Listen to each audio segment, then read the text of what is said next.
Dandy ডাইংয়ের বিরুদ্ধে সোনালী ব্যাংকের ৪৫ কোটি টাকা ঋণ খেলাপির অভিযোগে বিএনপি চেয়ারপারসন বেগম খালেদা জিয়া এবং দলের ভারপ্রাপ্ত চেয়ারম্যান তারেক রহমান সহ ১৬ জনের বিরুদ্ধে করা মামলা প্রত্যাহার করে নেওয়া হয়েছে।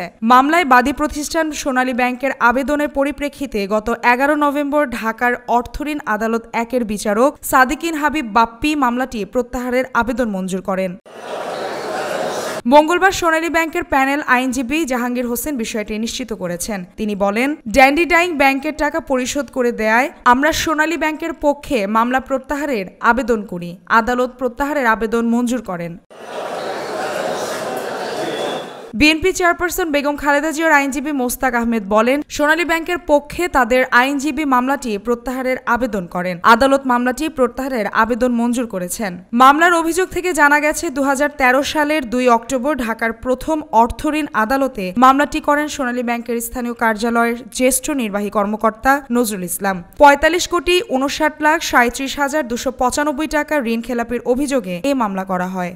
মামলায় বিবাদী হিসেবে থাকা আরাফাত রহমান কোকো মারা যাওয়ায় ২০১৫ সালের ১৬ মার্চ ইসলামী শরিয়াহ মোতাবেক অংশীদারিত্ব মামলায় তার মা খালেদা জিয়া, স্ত্রী শর্মিলা রহমান এবং ২ মেয়ে জাফিয়া রহমান ও জাহিয়া রহমানকে ২০১৫ সালের ৮ মার্চ আদালতে পক্ষভুক্তের আবেদন করে সোনালী ব্যাংক কর্তৃপক্ষ।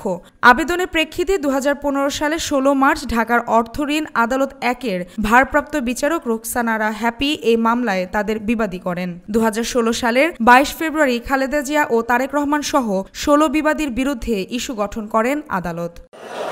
মালিহা চৌধুরী, আয়না টেলিভিশন, ঢাকা।